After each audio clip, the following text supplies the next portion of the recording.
Quand la boîte se tôle, la BNP vient me voir en me disant bah, maintenant il va falloir rembourser. Et là, ça te fait un espèce de choc de dire mais pourquoi t'en es là? Et ça m'a fait un déclic. Ce fait que quand j'ai monté June, je me suis dit ne fais pas de compromis. C'est comme ça, comme ça, comme ça. Et si ça marche pas, ça marche pas. Et en quelques années, tu lèves plus de 10 millions d'euros et tu rejoins la liste Forbes des 40 femmes les plus influentes de France.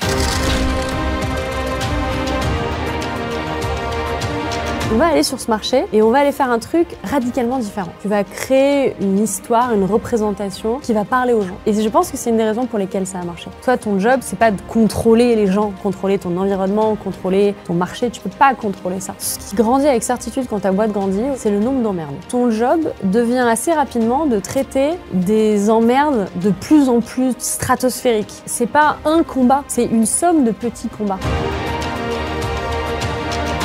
Le véritable exercice de vie, c'est de vivre en accord avec soi chaque instant. Ose accepter qui tu as envie d'être.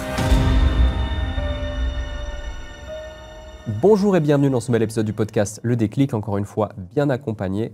Je suis avec Carole Juge-Léoline. Comment tu vas? Ça va très bien, toi? Super fort, merci d'être ici avec nous. Merci à toi de me recevoir dans ta petite maison. J'ai plein de questions à te poser sur ton parcours, sur June, sur plein de sujets. Tu vas voir ça, mais avant ça, je vais te présenter. Okay. Tu es docteur en littérature américaine, ex-professeur d'université, autrice et aujourd'hui entrepreneur à la tête d'une scale-up française présente dans 23 pays. En 2017, tu lances June, une marque devenue incontournable dans l'hygiène pour bébé et le clean beauty féminine. 5 millions de couches vendues chaque mois avec un niveau de transparence inédit grâce à un système de traçabilité basé sur la blockchain. Chaque client peut suivre précisément l'origine et le parcours de chaque produit et la fabrication à la livraison. Et en quelques années, tu lèves plus de 10 millions d'euros, tu entres au French Tech 120 et tu rejoins la liste Forbes des 40 femmes les plus influentes de France. Bravo! Tu es aujourd'hui l'une des figures les plus respectées de l'entrepreneuriat engagé en France, engagée également pour la parité, engagée pour les parents et pour la tech plus éthique. J'ai plein de questions à te poser. Tu as été prof à l'âge de 26 ans, comédienne, Miss Auvergne, docteur en littérature. Quand tu repenses à cette période, tu te voyais aller où? C'est une bonne question.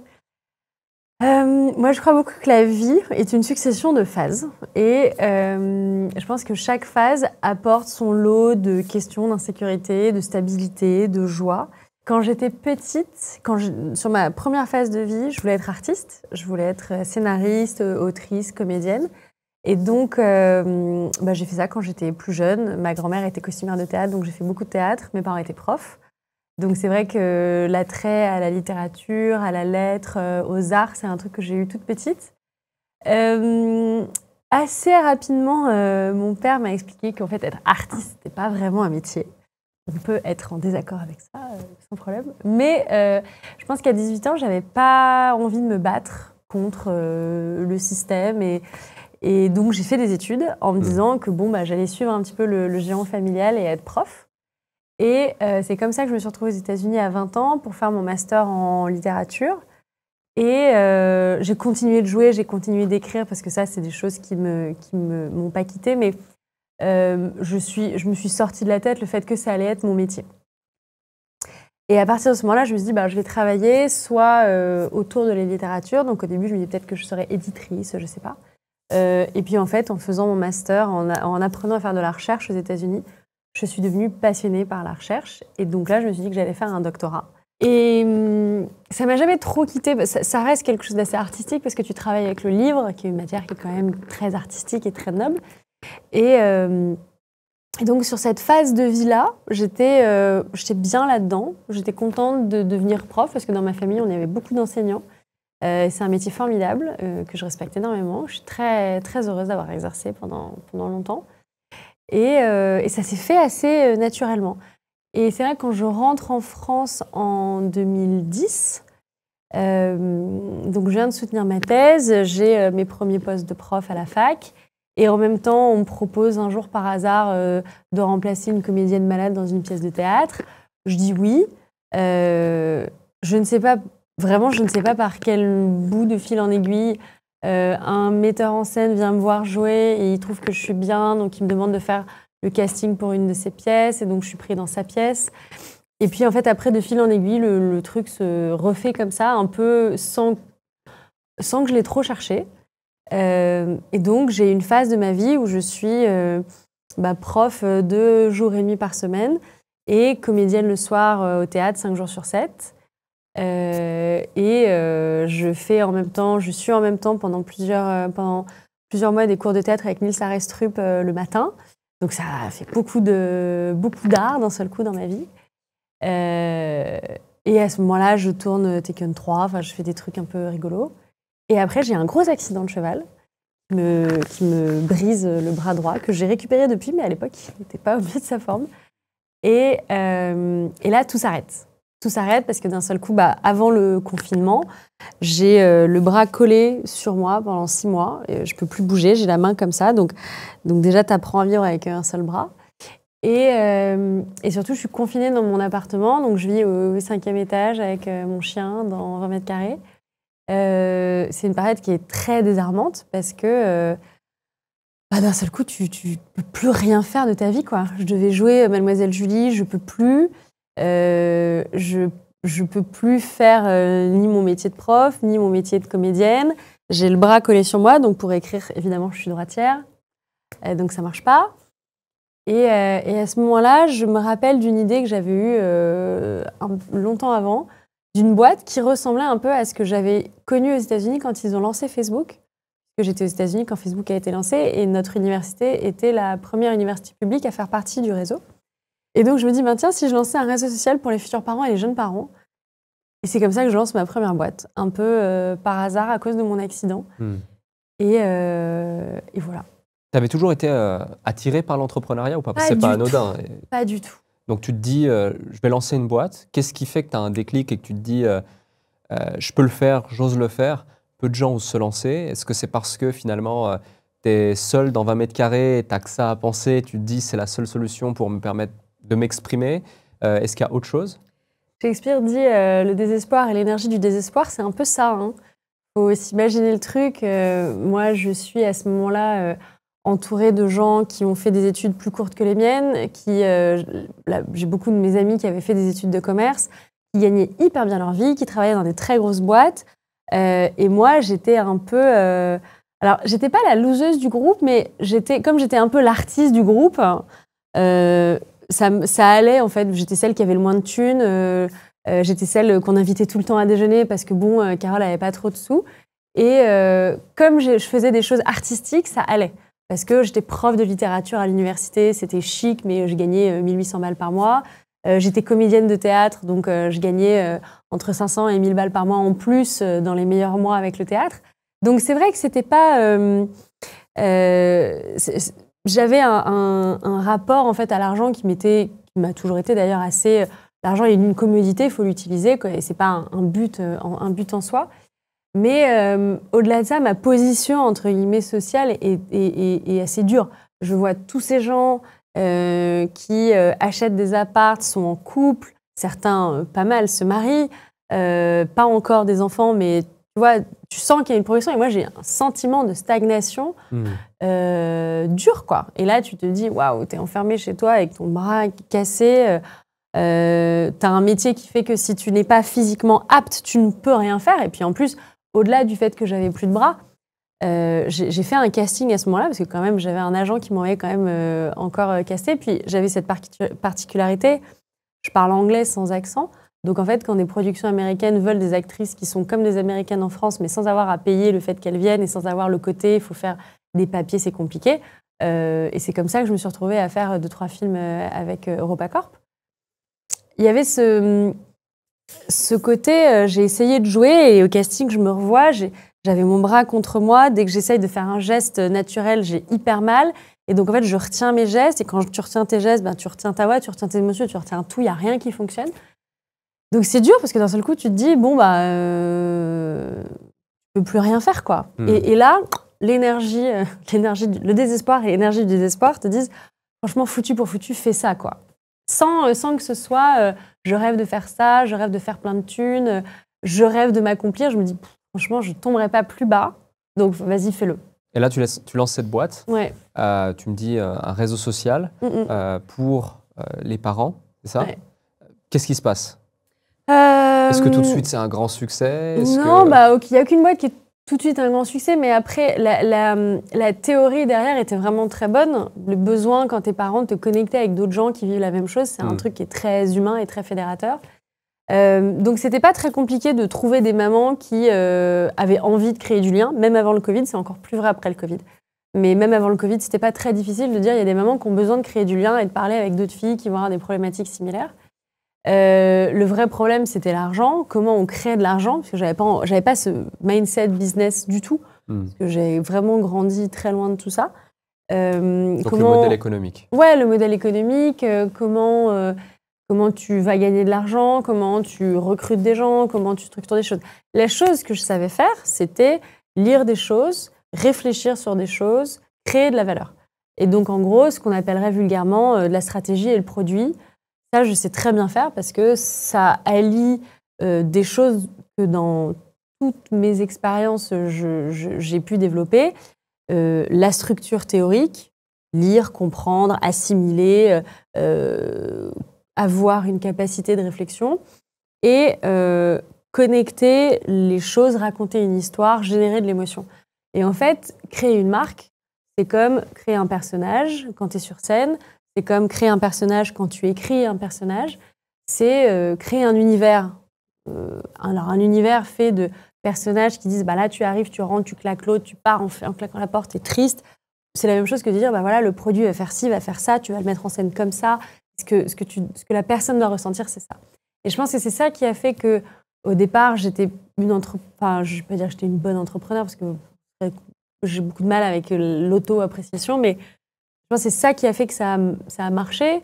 Le fait de se dire, tu vas créer une entité, une histoire, une représentation, et tu réfléchis bien à ce qui va parler aux gens. Et Momiville avait fonctionné pour ça parce qu'on avait compris le besoin des mamans. Et June, je pense, a fonctionné pour ça parce que on n'était pas dans juste tiens, on va faire un produit, puis on va marger à max pour soutirer le plus de thunes à ses filles. C'était non, on va créer un univers. Et aujourd'hui, June est la seule marque entre guillemets aspirationnelle dans l'enfance. C'est-à-dire qu'on est capable de faire un défilé de couches au Lutetia avec nos célébrités. La presse, parce que ça paraît, quand tu dis ça, ça paraît fou, quoi. Tu dis, mais c'est débile, personne ne l'a jamais fait avant. Bah si, on l'a fait, c'est trop cool, quoi. Parce qu'on a cette capacité, justement, à imaginer, à créer des choses qui je pense, est importante. C'est comme ça qu'on fait avancer un peu les thématiques. Complètement. On va en parler de June dans quelques instants. Avant ça, beaucoup de gens ont ce fameux syndrome de l'imposteur. Et donc là, toi, tu es isolée dans ces 20 mètres carrés, tu n'as jamais entrepris, tu n'es pas issue d'un monde entrepreneurial, tu es toute seule. Est-ce qu'à un moment donné, tu t'es sentie illégitime à te lancer dans le business, à faire face à tous ces enjeux, à tous ces challenges? Tu parlais de recrutement, par exemple. Souvent, dans le cadre du recrutement, on se dit, mais attends, mais pourquoi cette personne va venir travailler pour moi? Est-ce que vraiment est mon produit? Et si et ça, est-ce que tu y as fait face? Et si oui, comment est-ce que tu y as fait face? Alors, tu te sens illégitime dans plein de choses et avant même que tu te sentes illégitime, tu as des gens qui vont te faire sentir illégitime. Moi, j'ai beaucoup vécu ça quand j'étais au théâtre, puisque j'avais cette particularité un peu bizarre d'être une comédienne professionnelle qui avait un autre métier à côté, qui est un peu un crime de lèse-majesté dans le monde du théâtre. Soit tu es intermittent du spectacle, et donc tu appartiens entre guillemets à ce système-là. Et moi, c'était un peu, je faisais de l'argent à côté, et en même temps, j'avais paradoxalement quand même beaucoup de temps pour faire du théâtre. Et je pense que la moitié des gens avec qui j'ai travaillé n'étaient pas à l'aise avec ça. Et j'ai entendu des filles me dire que je volais le travail d'une vraie comédienne, sous-entendant que je n'étais pas une vraie, parce que je faisais autre chose de ma vie. Alors que tu as quand même beaucoup d'artistes, malheureusement, puisque l'art n'est pas quelque chose qui est suffisamment valorisé dans notre société. Donc les artistes gagnent finalement pas toujours très bien leur vie et ils sont obligés de faire des jobs à côté, d'être... moi, j'avais des copines qui étaient princesses Disney pour les anniversaires, qui bossaient dans des bars, dans des restaurants, qui étaient nounous. Enfin, tu vois, tu peux faire plein de jobs à côté, mais c'était des jobs fondamentalement alimentaires et sur lesquels tu te disais, je fais ça pour pouvoir, à côté, continuer de faire mon art. Moi, c'était un job que j'aimais fondamentalement. J'adorais être prof. C'était un job... Ouais, vraiment. Enfin, moi, j'aimais beaucoup ça. Et donc, ouais, il y a pas mal de gens, pas 100% des gens, mais qui m'ont fait ressentir que j'étais pas à ma place. J'étais pas à ma place. Je prenais la place d'une vraie comédienne. Donc, quand arrivé dans le monde de l'entrepreneuriat, on m'a fait comprendre que, de toute façon, j'étais pas là pour ça et j'avais une thèse en littérature, pourquoi je faisais ça? Bon, il y avait rien de nouveau pour moi. J'avais un peu l'habitude de ce qu'on me dise ça. Mais il y a un truc qui a été assez différent, c'est quand j'ai commencé l'entrepreneuriat, au moment où je lance justement ma première boîte, je croise Christophe Reynaud d'Isaïe et je commence par lui dire ça, par lui dire, j'ai une super idée, mais moi je sais pas faire, vous savez, moi l'entrepreneuriat, moi je fais des livres, du théâtre et tout. Et il me regarde, il me dit, je t'arrête tout de suite, il n'y a aucune école au monde qui prépare au fait d'être chef d'entreprise, donc arrête de te chercher des excuses et lance-toi. C'est un peu comme si Marion Cotillard, quand j'étais actrice, était venue me voir et m'avait dit, mais Carole, t'inquiète pas, on a tous fait ça, donc oublie les autres, envoie-les se faire foutre et avance. Je viens de comparer Christophe Reynaud à Marion Cotillard, donc si Christophe regarde cette vidéo, si Marion regarde cette vidéo, voilà. Mais c'était un peu, ça a eu cet effet sur moi. Parce qu'à l'époque, Christophe Reynaud était chez Isaïe, c'était un énorme fonds d'investissement. Le mec avait un discours très franc, très transparent. Et il y avait très peu de modèles encore. À l'époque, c'était, je pense, le début de Céline Lazorde, qui a vraiment été une des plus grandes pionnières sur l'entrepreneuriat féminin en France.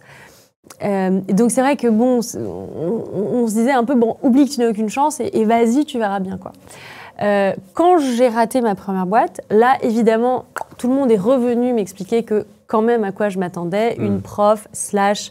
puis il y a toujours ce côté prof slash miss slash comédienne, comme si c'était le cumul un peu des métiers de la loose qui devait me préparer fondamentalement au fait que c'est tellement loin du business que forcément tu t'es planté, quoi. Alors qu'on a plein d'exemples de comédiens qui ont réussi à avoir une très belle carrière, mais pas qu'une belle carrière artistique, une belle carrière dans leur représentation publique, dans l'image qu'ils ont créée, parce que c'est pas juste on fait des films, c'est on fait des films, il y a une image, il y a tout un travail autour. Pareil pour les Miss, on a quand même plein de Miss qui sont devenues hyper connues, qui se sont beaucoup diversifiées, qui ont fait de la télé, des livres, du cinéma, de la chanson, enfin... Mais on peut pas s'empêcher, quand quelqu'un se plante, de venir dire quand Surtout même... en France. Hein. Surtout, je pense que c'est dans beaucoup de pays. Je pense qu'il y a un grand pays où c'est moins le cas, c'est les États-Unis. Les États-Unis, au contraire, peut-être qu'on devrait de temps en temps pouvoir dire aux gens, bon, là, quand même, il va peut-être falloir apprendre quelque chose de cette expérience qui t'a conduite. Mais je pense que vraiment, entre les deux, c'est un fossé gigantesque sur le rapport à l'échec. Et en plus, en toute transparence, j'avais pas échoué grand-chose dans ma vie. J'avais fait des études plutôt réussies, j'ai une famille plutôt sympa. Enfin, j'ai pas grandi dans un cadre luxueux où il y avait beaucoup d'argent, mais mes parents étaient profs, j'étais pas malheureuse, quoi. Donc c'est vrai que quelque part, de se prendre un tel échec d'un seul coup, tu te dis ah, quand même. Comment tu vis ce premier échec? Très mal, parce que vraiment j'ai plus une thune. Mais vraiment, quoi. Parce que j'ai pris un prêt pour monter ma première boîte que j'avais financée, que j'avais baquée sur moi-même. Donc, en gros, quand la boîte se tôle, la BNP vient me voir en me disant maintenant, il va falloir rembourser. Et je dis ouais, mais je gagne 1800 balles par mois. Donc, comment je vais faire? Je peux rembourser peut-être 50 € par mois. Et donc là, ils me disent ouais, mais ça va prendre 10 ans. Je fais merde, c'est con. Donc là, c'est dur. À ce moment-là, je me dis bon, foutu pour foutu, je quitte mon mec. Mais bon, c'était pas une grande perte. Il ne regardera pas cette vidéo, donc ça va, il ne m'en voudra pas. Je me mets à louer mon appart sur Airbnb parce que j'ai plus les moyens de payer mon loyer. Ma grand-mère me donne de l'argent, ma mère me donne 500 balles pour que j'aille faire mes courses parce que j'ai plus de quoi bouffer, quoi. Donc ouais, quand tu as 30 ans, tu te dis franchement, gros moment de solitude. Et là, ça te fait un espèce de choc de dire mais pourquoi t'en es là? C'est pas parce que tu as pris des risques, etc. C'est parce que t'as pas su trancher. T'as pas su... t'étais trop... En anglais, on a un mot très bon qui s'appelle le people pleaser. C'est la personne qui veut tout le temps faire plaisir à tout le monde. Et en étant comédienne, t'es un peu ça. T'es un peu dans un... Alors, c'est pas un rapport de drague, mais t'es dans un rapport de séduction avec ton spectateur parce que t'as besoin de l'emmener avec toi. Et donc, t'as besoin d'aller le chercher et t'as besoin de créer ça avec les gens avec qui tu travailles. pour qu'il y ait un désir, pas un désir sexuel, mais qu'il y ait un désir, une envie de travailler ensemble, d'écouter l'histoire de cette personne, etc. Et donc, tu as ce côté un peu people pleaser. Et c'est vrai que dans l'art, on va, tu vois, à la fin d'une prestation, si tu vois un spectacle qui est moyen, que le comédien vient et te dit « Alors, t'en as pensé quoi ?» C'est interdit de dire « Écoute, c'était pas mal, mais j'ai pas trop compris ta performance. Je t'ai trouvé pas très bon. Bon, écoute, c'était peut-être aujourd'hui. On verra la prochaine fois. » Tu dis ça à un comédien, mais tu le perds. Et c'est vrai que c'est... Qu'est-ce que tu dois lui dire? Tu dois lui mentir? Tu trouves des moyens élégants de dire que tu as passé un très bon moment, c'est une pièce très intéressante, il y a vraiment des super choses. Et est-ce que c'est lui rendre service? Non, mais le problème, c'est qu'en fait, ta compétence est très liée à ta personne. Et donc, tu pourrais le blesser. Et donc, il y a un côté très blessant. Et paradoxalement, alors, on va faire un petit aparté, mais quand j'étais au théâtre avec Nils Arestrup, ça m'a fait beaucoup de peine d'ailleurs quand il est parti. Et à cette occasion, il y a encore des gens qui ont dit ouais, que c'était qu'il était méchant, qu'il était misogyne et tout. Moi, j'ai bossé avec lui pendant un peu moins d'1 an. Je pense que c'est une des personnes les plus gentilles que j'ai rencontrées dans cette industrie. Quelqu'un d'extrêmement honnête, extrêmement précis, extrêmement clair dans son rôle. Et par contre, c'est vrai qu'il avait cette capacité à dire de manière très honnête son ressenti. Et moi, un jour, je joue un truc pour lui. Il m'arrête au milieu de la pièce. Je joue avec Déborah Hamsens et il nous arrête. Et il nous dit, on arrête parce que ça me gêne. Et on le regarde, on se dit, mince. Il me dit, mais pourquoi ça te gêne? Qu'est-ce qui va pas? Qu'est-ce qu'on fait pas bien? Il me fait, non, ça me gêne parce que on rejouait une scène d'un film. Et en fait, une des 2 actrices dans le film, c'était une amie à lui. Que jouait Déborah, et donc de revoir cette scène et de revoir la violence de cette scène, ça lui faisait de la peine. Et donc il nous arrête pour nous qui n'avait rien à voir avec nous, parce qu'au final, on était plutôt bonnes dans le truc, si ça lui provoquait cette émotion de gêne et d'inconfort. Et voilà. Mais à côté de ça, c'est vrai qu'un jour, il avait dit à une autre comédienne qui n'était pas du tout dans son rôle, dans son truc, il lui avait dit, tu vois, arrête-toi parce que là, tu viens de rentrer sur scène, t'as rien fait et t'as tué l'art. Ton absence de présence, voilà, y a rien, c'est plat. Et c'était pas méchant, c'était vrai, en toute transparence, mais c'était pas méchant, c'était pas t'es nul, c'est nul, ce que tu fais c'est nul, ce que tu proposes c'est nul, t'es qu'une nulle, machin. C'était, quand t'arrives, il y a le néant, quoi. T'emmènes avec toi rien. Et dire ça humainement à quelqu'un, c'est très dur. Donc, dans le business, c'est différent parce que dans le business, on peut dire, bah, tu vois, là, ton tableau, il est pas bon, bah, ton idée, elle est pas mal, mais bon, on pourrait faire mieux. Il y a un rapport au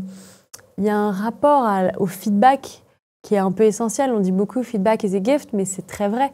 Et dans le business, c'est un truc qui est souhaitable, que tu apprennes de tes erreurs et que tu apprennes des choses que tu as mal faites. Et donc, j'ai énormément appris de cet échec-là parce que je me suis dit, en fait, tu voulais faire plaisir à tout le monde. Tu as perdu de vue ce qui était important. C'est qu'à la fin, un business, c'est de l'argent. Et l'argent c'est pas une pile de feu que tu as dans les mains et qui va brûler ton âme et l'essence même de ta vie.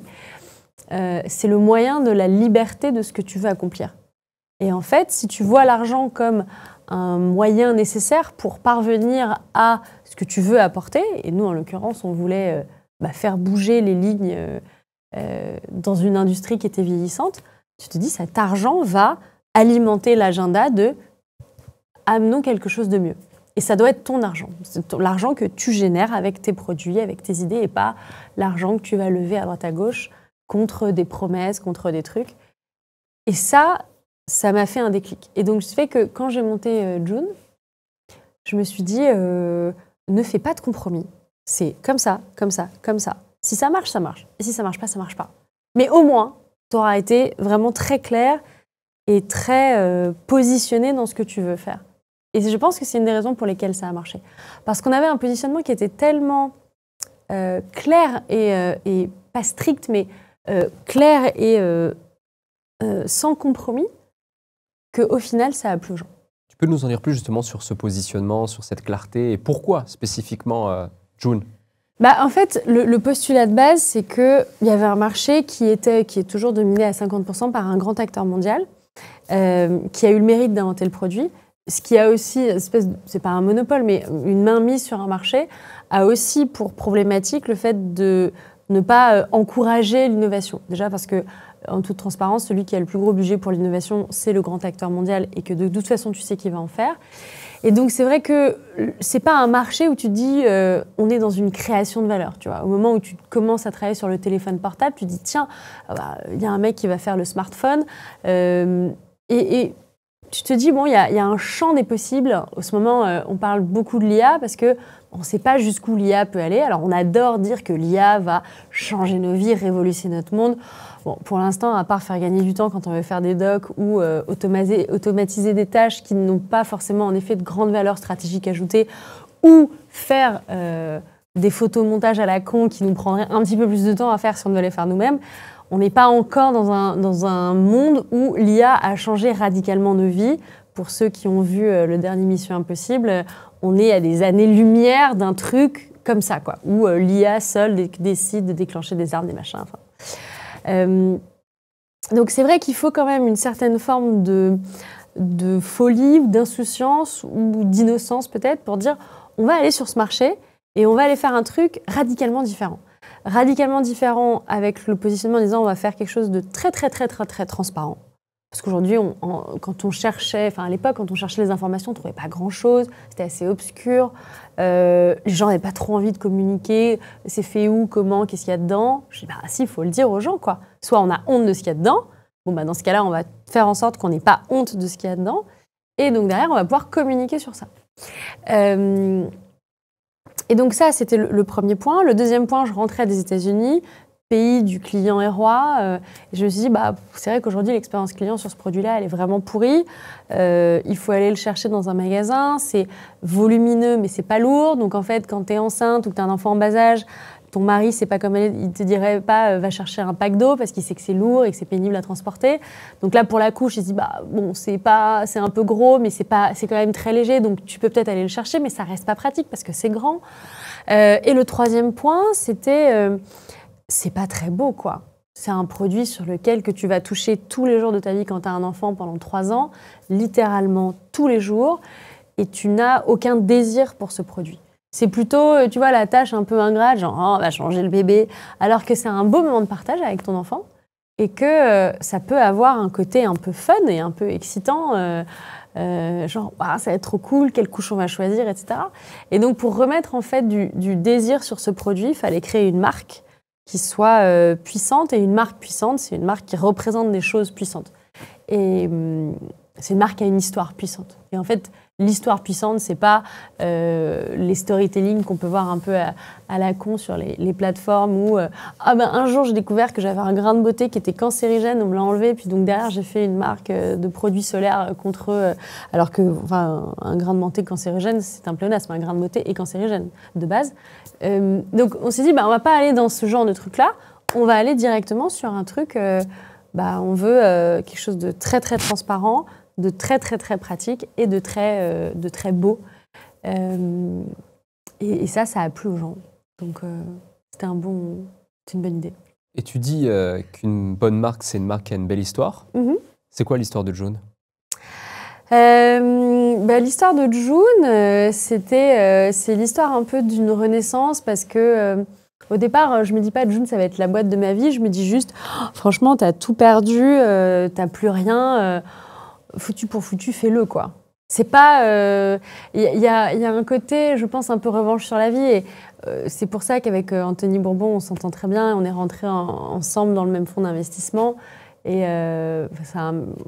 c'est un mec que j'adore. Et on s'apprécie, je pense, pour ça, ce côté foutu pour foutu, on s'en fout, quoi. Faisons ce qu'on a envie de faire. Et si ça marche, tant mieux. Puis si ça marche pas, tant pis, on fera autre chose. Mais quand t'as vraiment la dalle, quand t'as plus rien à perdre, tu n'as littéralement plus rien à perdre. Et je pense que quand on a grandi dans un monde entrepreneurial à l'époque avec Anthony, où il y avait quasiment que des enfants de gens qui avaient de la thune, ou qui avaient de la thune et du réseau, et qui levaient 200, 300, un demi-million en love money, en 3 heures, un dimanche à table, quoi. Moi, un dimanche à table, je lève 150 € avec ma grand-mère, mais je lève pas plus. Et donc, c'est assez, à l'époque, c'est assez désarmant parce que ce genre de discours de gens un peu hors système qui viennent et qui disent bah en fait, moi, je viens pas de ce milieu-là, je viens pas d'un milieu, j'ai même pas de diplôme de business. C'était déconcertant pour les gens. Donc c'est vrai que moi, j'aimais bien cette histoire-là, le fait de se dire, alors c'était pas tant j'étais une femme, finalement, j'étais une femme, c'était la moins pire de mes...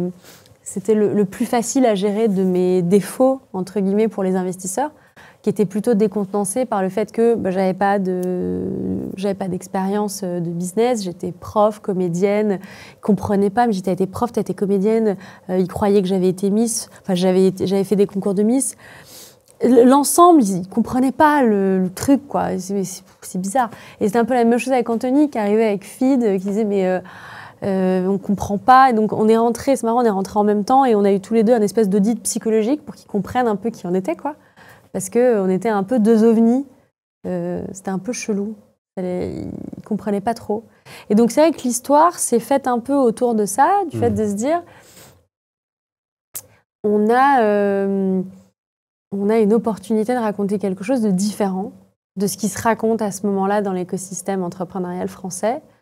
C'est un moment où les marques commencent à émerger et en fait, on comprend assez tôt que les marques portées par des fondateurs un peu exotiques ou un parcours un peu différent, ça peut être une très bonne recette à succès.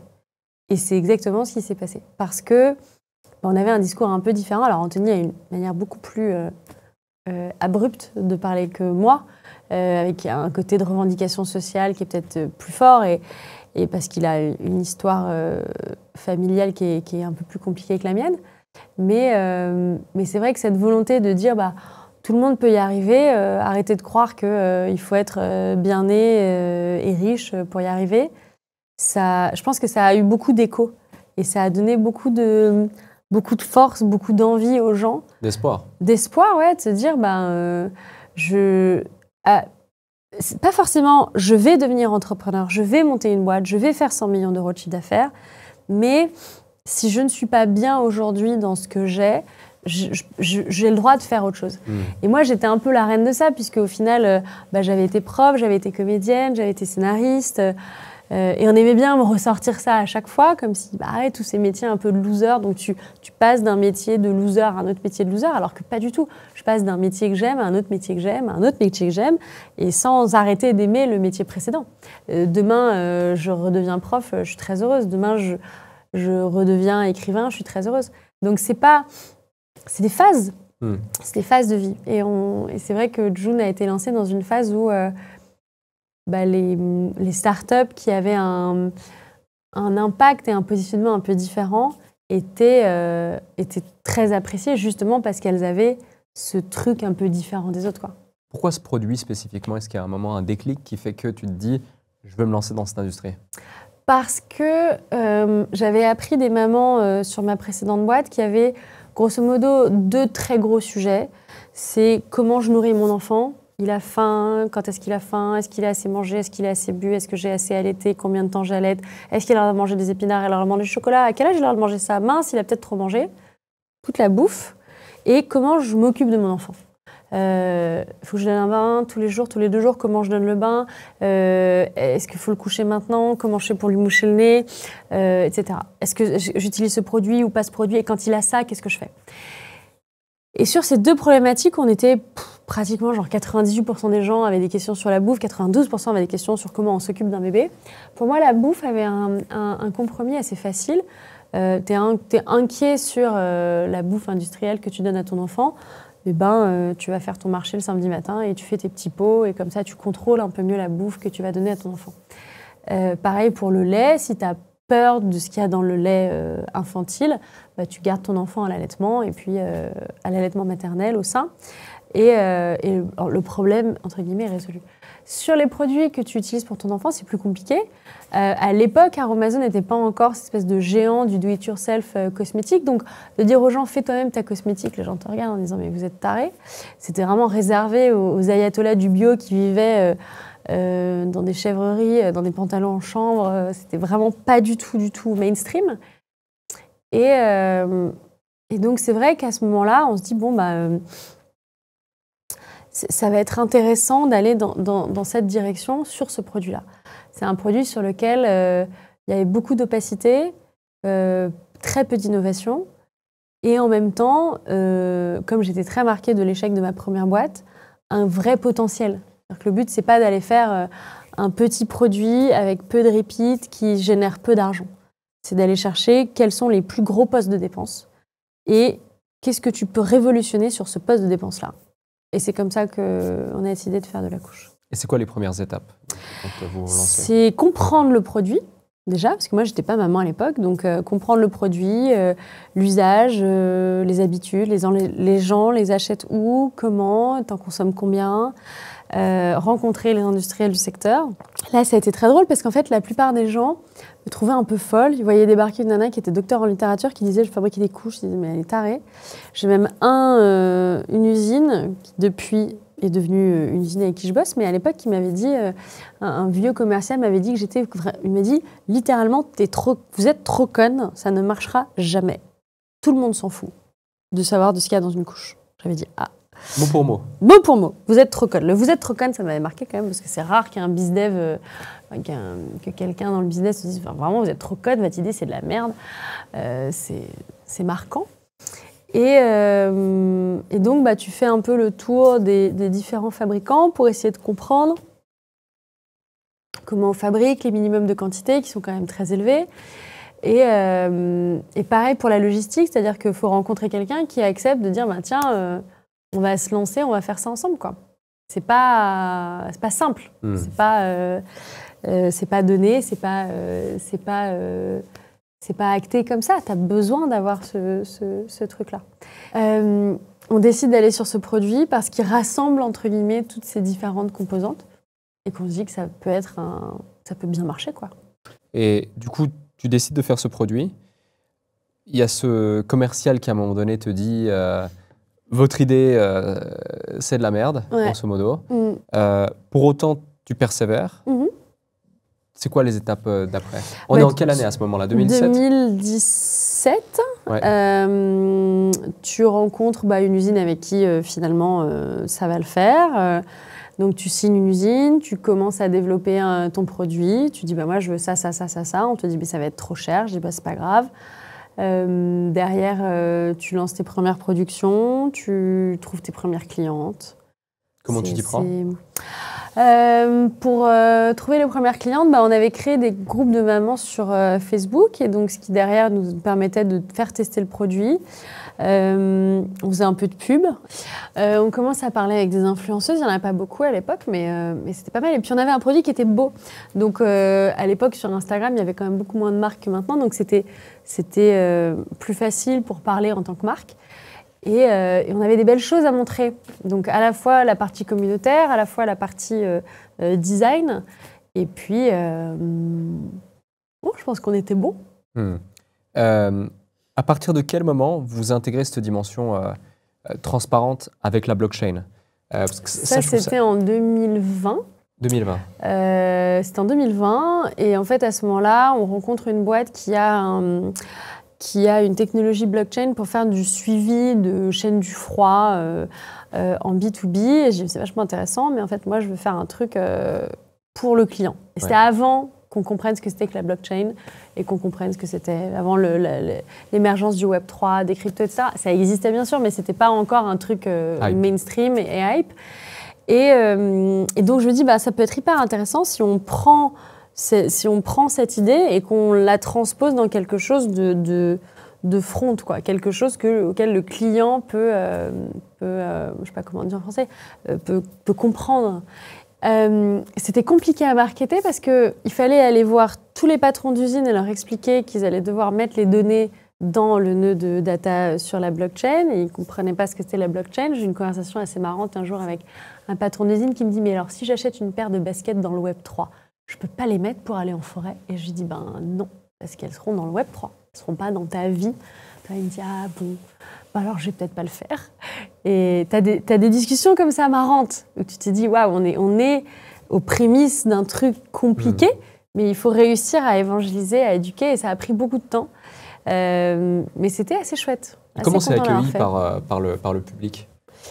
Le public est content, mais en fait, le public est content que ça existe et il va s'en servir une fois pour se faire marrer. Mais en fait, après, à partir du moment où ils savent, ils n'ont pas envie. Je donne un exemple tout bête. Demain, tu dis à ta nana, voilà le code de mon téléphone, tu peux regarder les textos quand tu veux.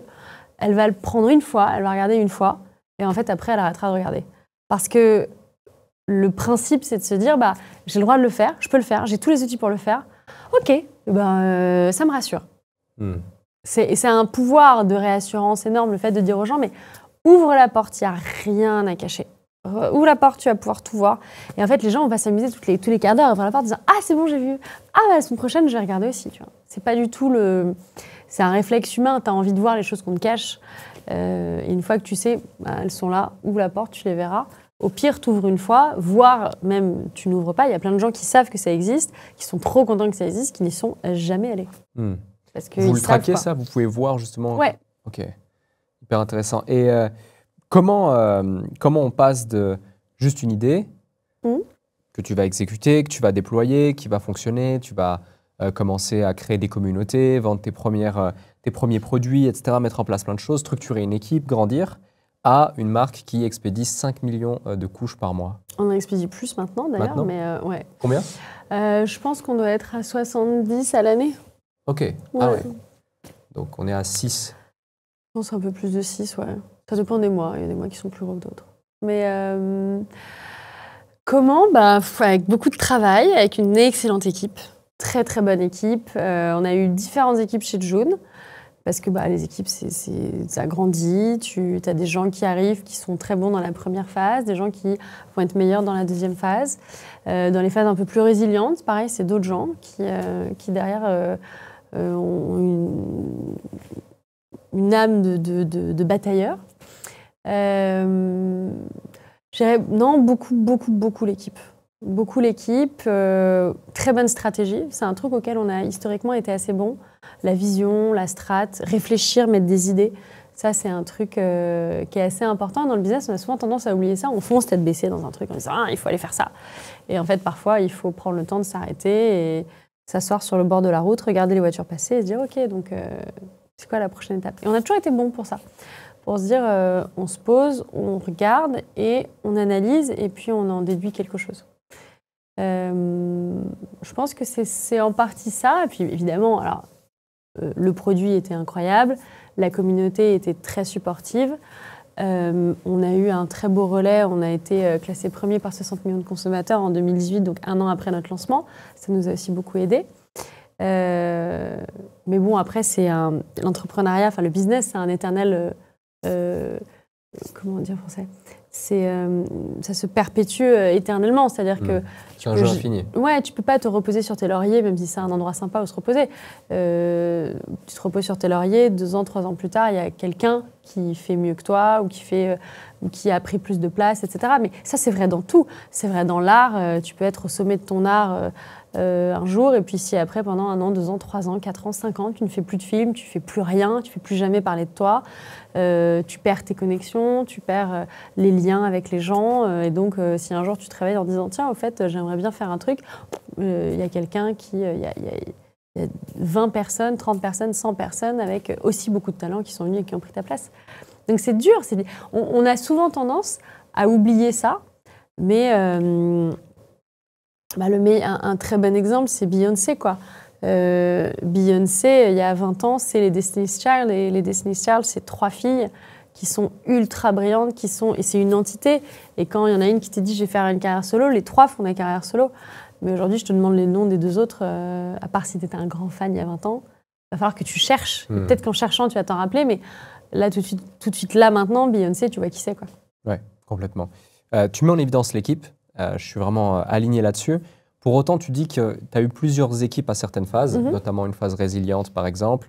Ce switch d'équipe, est-ce qu'il a eu lieu notamment lorsque vous avez levé des fonds ou pas? Parce qu'on comprenne justement ces phases, parce que la plupart des gens qui nous écoutent sont des entrepreneurs. Ouais.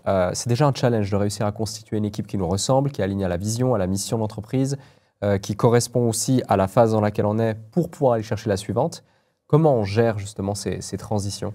C'est pas facile. La première équipe, je vais pas dire c'est toujours la meilleure parce que la meilleure équipe c'est toujours la dernière puisque c'est celle que j'ai aujourd'hui et que j'aime énormément. Mais c'est vrai que la première équipe, l'équipe historique, il y a un truc très fédérateur parce que c'est les gens qui viennent, t'es rien, t'es personne, t'as pas d'argent. Notre premier bureau, c'était mon salon. Notre deuxième bureau, c'était un WeWork qui faisait 15 mètres carrés. Donc, la première équipe, c'est ceux qui... Tu sais pas si c'est, encore une fois, le désespoir ou l'énergie du désespoir, mais ils viennent et tu te doutes pourquoi, mais c'est bon. Vraiment, il y a une conviction qui est forte, quoi. Et après, chaque étape, quand tu commences à être une boîte un peu connue, les gens viennent parce qu'ils ont envie de faire partie du projet. Puis après, tu as des gens qui viennent parce qu'ils se disent que c'est un bon compromis entre aller dans un très grand groupe, mais aller dans une start-up qui est un peu connue, ça peut être très cool. Et puis après, quand tu lèves de l'argent, là, tu vas aller chercher des profils un peu plus seniors. Les fonds d'investissement aiment beaucoup ça. Et ils nous ont fait ça. Vraiment, Anthony et moi, on a fait les mêmes erreurs au même moment. Les fonds d'investissement vont te dire, va chercher des gens seniors qui coûtent très cher, qui ont une autre culture de la boîte. Et donc, quand tu les fais venir d'un seul coup, tu te dis, il faut arriver à leur casser les trucs et les remettre dans le sens qui, toi, t'intéresse. Mais sauf que, bon, c'est pas toujours facile avec des gens qui, parfois, ont 10 ans de plus que toi et qui viennent justement amener des process. Et t'as un enjeu de réussir à maintenir toute l'expérience qu'ils ont et amener le fit culturel. Et parfois, ça marche, parfois, ça marche pas. Donc, tu as des phases assez différentes. Et la bonne nouvelle, c'est que dans toutes les boîtes, il y a des phases où tu es très haut, puis des phases où des fois, ça va pas du tout et où le business est dur et les enjeux sont durs. Et naturellement, une boîte, c'est comme un couple. Tu te maries quand tu vas très bien et quand tu es très heureux. Et généralement, tu divorces quand ça va vraiment pas. Quand les boîtes vont mal, les gens résilients restent, les autres quittent le navire, quoi. Ça fait partie des réflexes humains naturels. Personne n'a tort, personne n'a raison. Tu vois, il n'y a pas une personne qui est meilleure qu'une autre. Devant l'adversité, on réagit chacun comme on peut. Parfois, dans les histoires d'amour, tu as des gens qui sont tellement résilients qu'ils ne comprennent pas qu'en fait, là, vraiment, il va falloir s'arrêter. Et puis, tu as des gens qui ne comprennent pas que la première difficulté, ça ne veut pas dire on arrête tout et on jette tout, quoi. Donc, c'est très lié à ton approche personnelle. Je dirais que c'est un peu lié à ta vision, mais faut avoir une vision qui est forte pour justement réussir à faire venir les gens qui viennent pour la bonne raison. Mais la vie d'une start-up, c'est pas un encéphalogramme plat, quoi. Ça monte, ça descend, ça part, ça revient. C'est compliqué par rapport à ça. Et tu vois, tu as des gens qui vont faire 10 ans, 15 ans dans le même groupe, même aujourd'hui, parce qu'ils vont faire beaucoup de mobilité interne. Parce qu'au sein d'un même groupe, tu vas pouvoir dire « je veux aller dans tel poste, je veux aller... Ah non, j'ai envie de faire autre chose ». Et je dis « ah mais tu changes de boîte ?» Elle dit « non, non, je dis à ma RH que je voulais faire autre chose de complètement différent ». Nous, on ne peut pas faire ça. Nous, tu viens pour faire un job précis parce qu'on est 20, 30, 40. Et en fait, le jour où on a besoin de quelqu'un qui va faire ce job précis, nous, on n'a pas le temps, l'énergie, la compétence, l'argent pour que quelqu'un qui ne sait pas du tout faire un job soit formé pour le faire. On va aller chercher directement la compétence. Donc, si j'ai un conseil à donner, n'écoutez pas les fonds d'investissement. N'écoutez pas les fonds d'investissement. N'allez pas recruter des gens extrêmement chers dans les grands groupes. C'est très compliqué.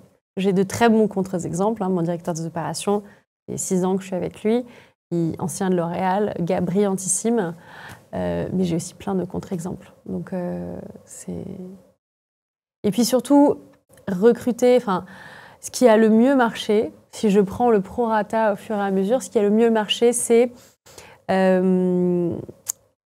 des gens, jeunes ou pas jeunes, mais qui sont recrutés pour ce qu'ils peuvent contribuer, pas pour les diplômes. Moi, j'ai jamais recruté au diplôme parce que j'avais pas de grande école à laquelle j'avais appartenu en mode je vais recruter que des HEC, que des Sciences Po, que des machins. Je m'en foutais complètement.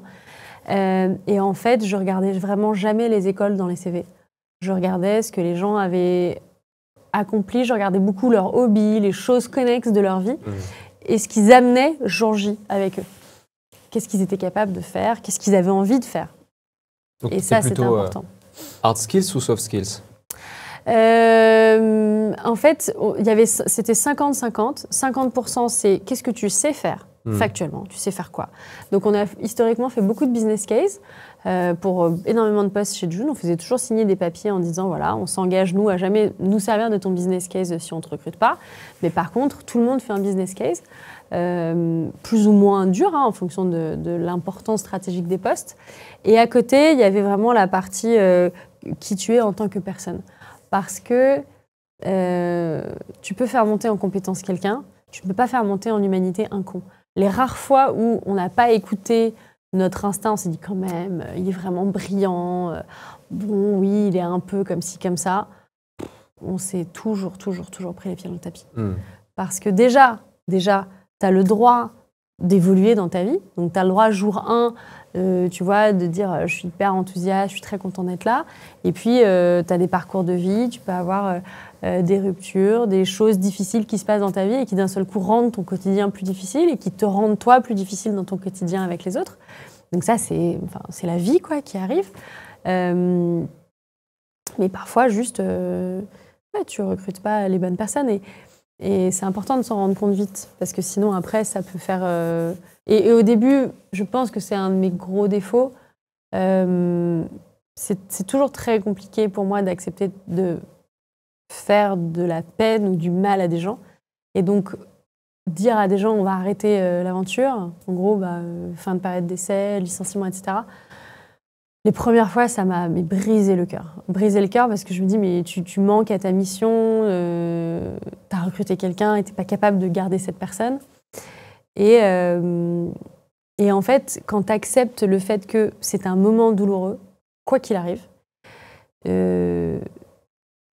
le vis, je ne vais pas dire que tu le vis mieux parce que tu ne vis jamais bien, mais tu acceptes que ça fait partie du truc. C'est-à-dire que c'est comme si je te disais, ne sors plus jamais avec personne parce que peut-être tu vas devoir larguer cette personne. Et peut-être tu vas devoir faire face à ce moment où la fille ou le mec en face de toi va se mettre à pleurer, va dire « mais pourquoi je ne comprends pas qu'est-ce que j'ai fait de mal ?» etc. Si tu ne veux pas vivre ça, ne sors jamais avec personne. Et en fait, personne ne fonctionne comme ça. Personne ne fonctionne comme ça, mais c'est vrai que le moment de la rupture, c'est un moment qui est très difficile à gérer.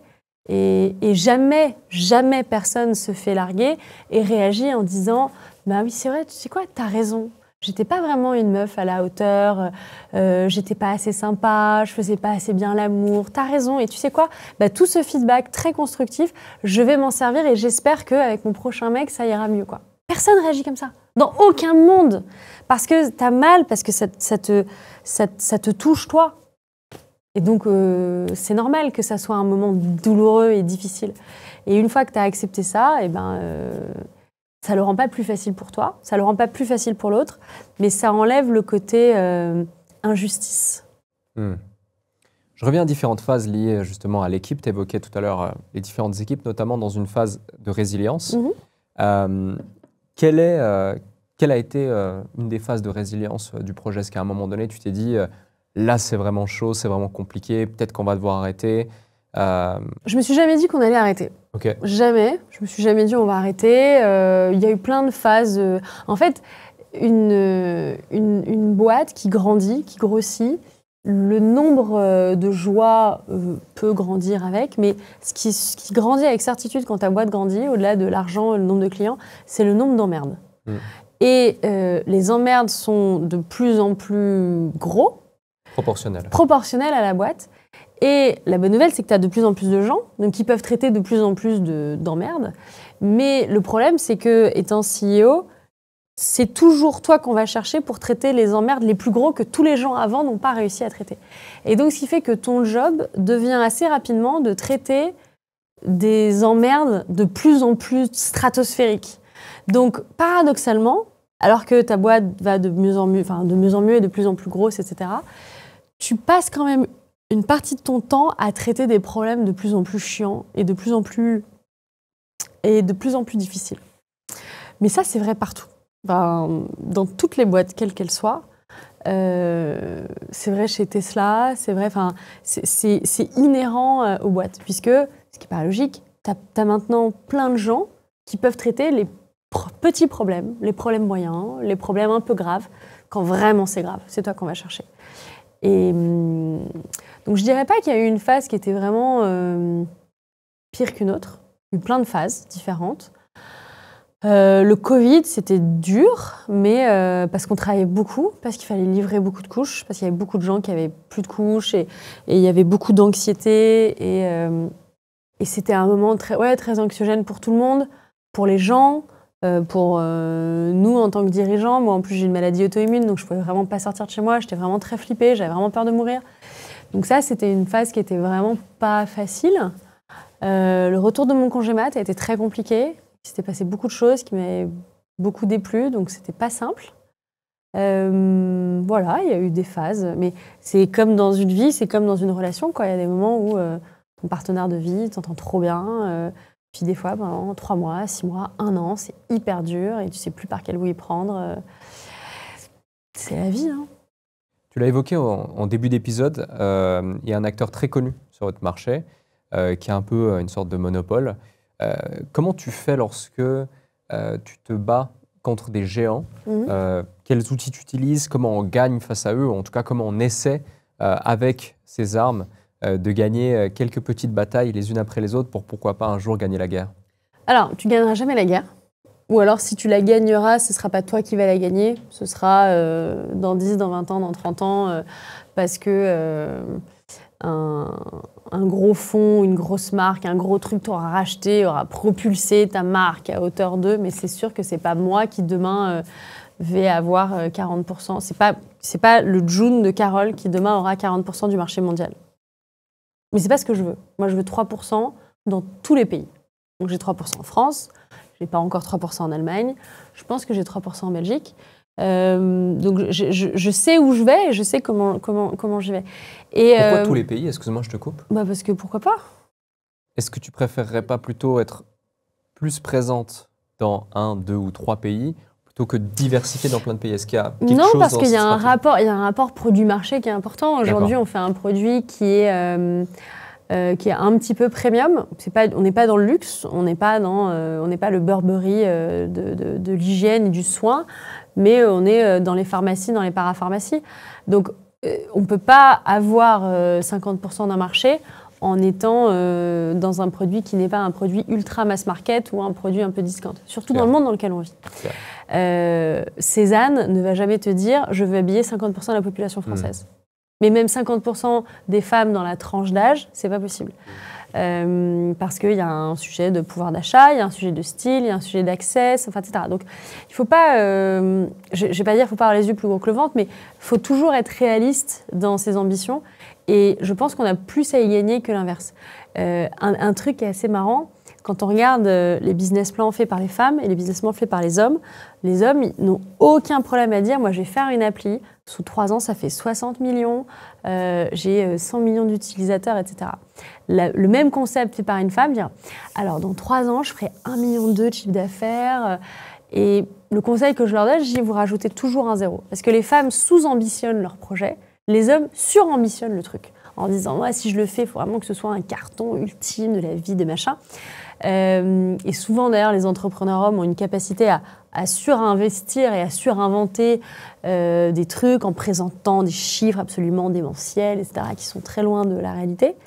Parce que c'est ce côté un peu fake it until you make it, tu vois, qui était assez popularisé dans notre écosystème, dans l'écosystème entrepreneurial dans sa globalité, là où les femmes ont toujours dire je dois absolument backer tout ce que je dis, et donc je ferai 1,2 million et je peux expliquer tous les centimes de ce 1,2 million.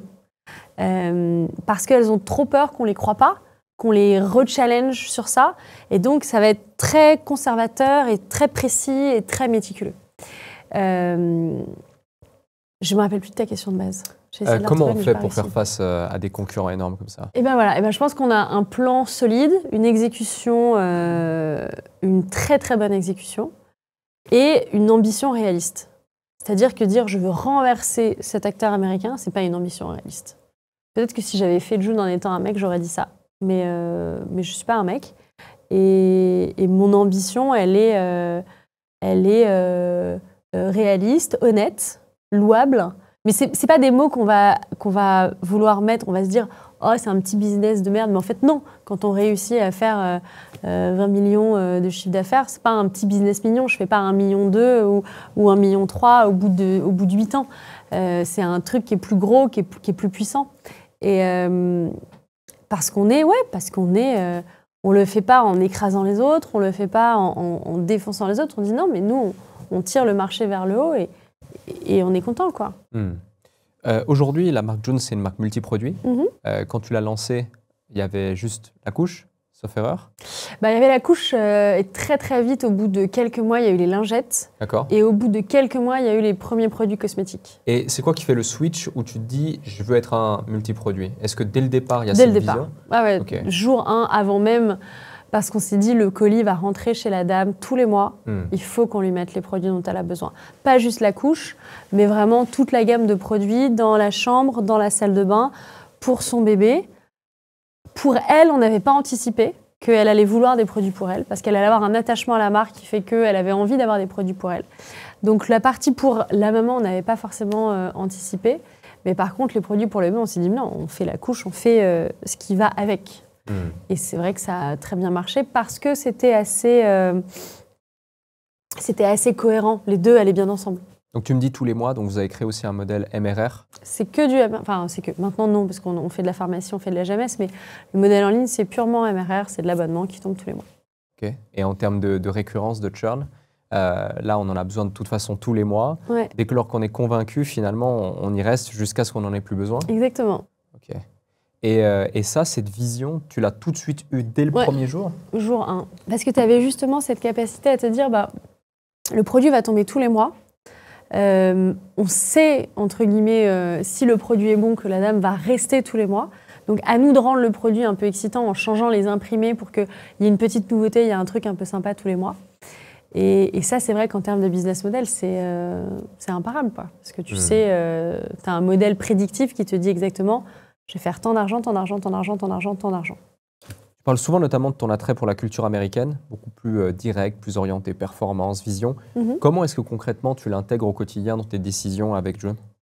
Alors, je ne pourrais pas répondre à cette question parce que, en fait, ce n'est pas la culture en tant que telle, c'est un peu la moitié de mon cerveau. J'ai vécu là-bas longtemps, je vis à moitié en anglais, donc je ne fais plus vraiment de différence. Je sais, c'est deux pays très différents. Assez différent, on va dire. Mais en fait, ça fait partie de moi. J'ai un côté très pragmatique, très américain. Les Américains, c'est des gens pragmatiques. L'exemple que je donne souvent, c'est en France, quand on veut apprendre la géologie, on prend un livre, on ouvre un livre, on prend un cahier, on recopie des trucs, on fait des exercices. Aux États-Unis, on vous dit faites un volcan en papier mâché, machin, puis on fait une exposition dans 2 semaines pour voir l'éruption du volcan, quoi. En fait, le mélange des deux mondes, c'est un peu comme Hannah Montana. Le mélange des deux mondes rend le truc assez merveilleux parce que j'ai ce côté dans ma tête qui est très théorique, où j'aime beaucoup les vrais faits, les livres, comprendre, analyser, énormément analyser. Là où les Américains ont un niveau de surface qui est un peu plus lisse, mais qui par contre est extrêmement résilient. Ça, vraiment, c'est tout le temps, on va tout le temps chercher, on va tout le temps vouloir, tout le temps avoir envie, on se plaint jamais. Et c'est vrai que quand tu cumules les deux choses à l'intérieur de toi, c'est génial parce que ça t'enlève les choses peut-être un petit peu vieillissantes ou les comportements un petit peu pénibles de ta culture originelle, et tu n'as pas non plus les choses un petit peu pourries de ta culture d'adoption. Vous êtes combien aujourd'hui chez June dans l'équipe? On est une cinquantaine. Cinquantaine, et tu as encore une position assez opérationnelle, sauf erreur? Je suis très opérationnelle. Je fais beaucoup de com, donc tout le monde pense que je passe mon temps à faire de la com, à faire de la télé, à faire Instagram, Comment tu gères les deux M6, déjà, BFM, alors que je suis du très temps. opérationnelle. Je dors très peu, en toute transparence. À la fois, je vois ma vie comme différentes phases. Donc là, je suis dans ma phase June, et à la fois, je vois ma semaine comme différentes phases. C'est-à-dire que ce matin, j'avais des rendez-vous hyper importants avec les invests. Cet après-midi, j'ai fait beaucoup d'opérationnels. Je finis ma journée par beaucoup de com. Demain, je suis dans un avion, je fais 36 heures à Cannes. Derrière, je rentre, j'ai une journée assez importante à Paris. Ensuite, j'ai 3 jours où je suis en concours d'équitation parce que je fais de l'équitation amateur au niveau international. Et en fait, c'est des phases. Et donc, je ne pense pas à demain, j'ai l'avion, j'ai le truc et ça. Là, je suis dans mon moment maintenant. J'ai eu une journée 100% June. Demain à 11h, quand je serai dans l'avion, parce que je me rappelle quand même que mon avion est à 11h, je switch et je passe dans une autre phase. Et je vais rester dans cette phase 36 heures. Et je ne vais pas penser, si j'ai une urgence, des trucs à traiter, bien sûr, je les traiterai. Mais ce que je veux dire, c'est que mon attention, mon focus va être sur un truc un peu différent. Et dans une semaine normale, c'est la même chose, quoi. C'est-à-dire que j'ai des tranches qui vont être très opérationnelles avec les équipes. Je vais avoir des tranches qui vont être perso. Je tiens. C'est moi qui emmène mon fils tous les matins à l'école. Tous les soirs, je le récupère. Généralement, je rentre à la maison vers 19h. Si je dois ressortir pour bosser, parce que j'ai un dîner, un truc, je passe quand même 1h30 avec lui, parce que c'est important. Je n'ai pas fait un enfant pour ne jamais le voir et jamais être avec lui. J'emmène mes chiens partout avec moi, c'est aussi pour ça, parce que mes chiens, vraiment, sinon je les vois jamais. Donc ils sont partout avec moi, ils prennent l'avion, le bateau, le train. Ça fait partie un peu d'une constante dans ma vie.